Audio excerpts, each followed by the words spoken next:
Warning. The following content may contain spoilers. Super Kami Anime accepts no liability for any mental or physical butthurt that may result from viewing the aforementioned spoilers. If you are unsure how spoilers will affect you, please consult your nearest otaku. Hello everybody, it's your man JoeMahawk2694 and Natsuji Goku. And welcome to episode 10 of The RWBY Report.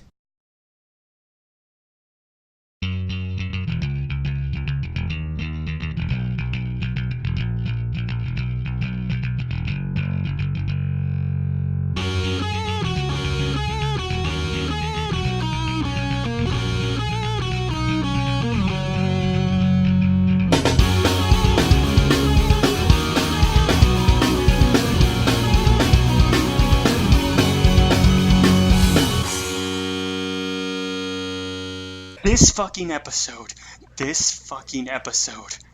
Holy shit. So much heartbreak, so much feels, can't handle, .exe stopped working. Bumblebee might have been confirmed in this episode.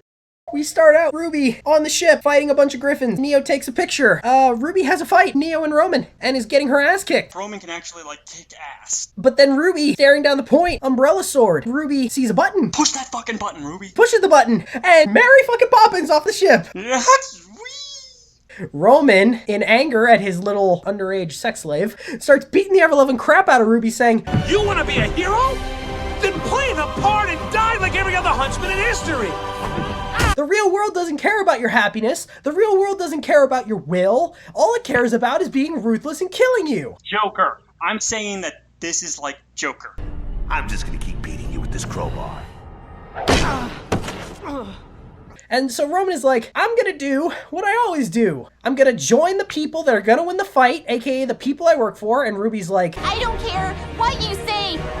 We will stop them, and I will stop you. Then I'm that! And Roman's like, no, you're not. I'm gonna lie, steal, cheat, and survive. Eaten by a fucking griffin. Swallowed whole. First words out of my mouth, sayonara, you sack of shit. And then RWBY kicks the thing into the command post, making it blow up and starts bringing the ship down. So RWBY grabs Crescent Rose and starts pogo hopping her way down. In true Shovel Knight glory. Cut to everybody fighting the Grimm and the infected robots. Coco turns to Velvet and says, now is as good a time as any. Velvet's like, seriously?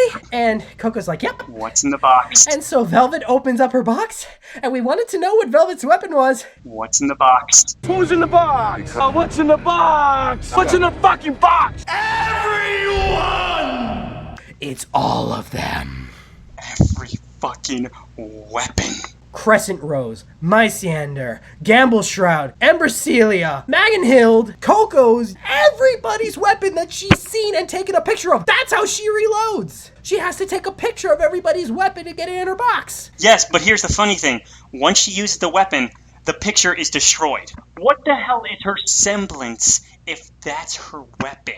You know, they've got to release some kind of compendium after this is all over that tells everybody's name, everybody's age, where they came from, what their weapon is, and what their semblance is. And most importantly, there are 3 sizes.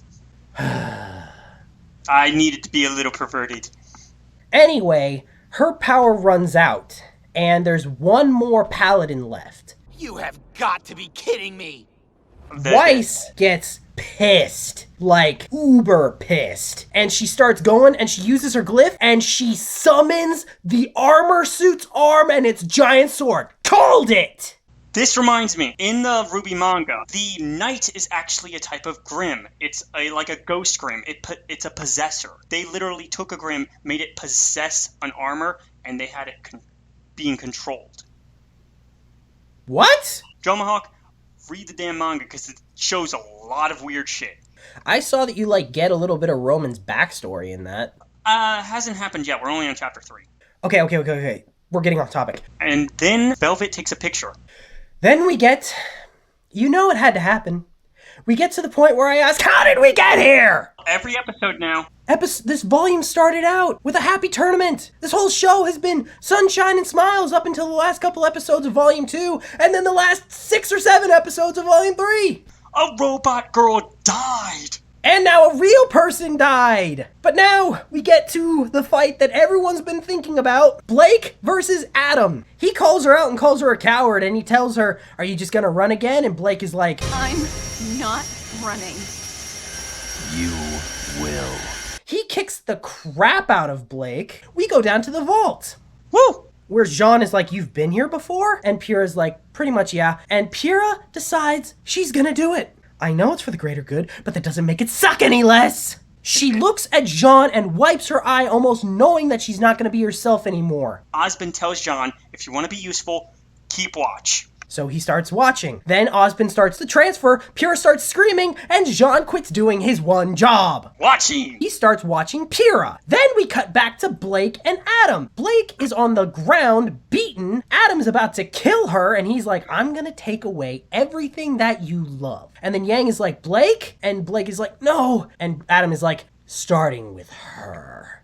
And then he stabs Blake! I guess she just didn't have the gut to take him on. Get the hell out. And then that makes Yang pissed. Super Saiyan mode. That makes Yang angry. You have got to be kidding me. And it does the anime thing. Yes! But then, oh dear God. Adam, with all of his evil douchebaggery, does the unthinkable. He cuts off Yang's arm.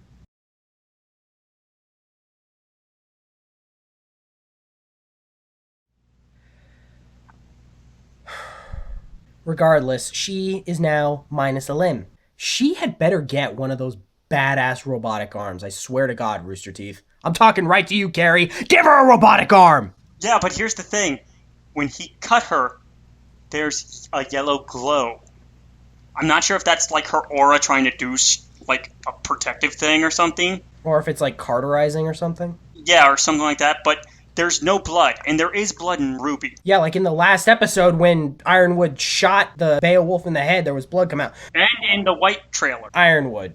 Oh, yeah, this is good. Oh, but you shut your mouth. Cardin? I was wondering where the fuck Cardin was in all this shit. Where's the rest of his team? They're dead. He is fighting, and he gets saved by Crow. Ironwood comes out, blasting away at foes, looking like, the Terminator.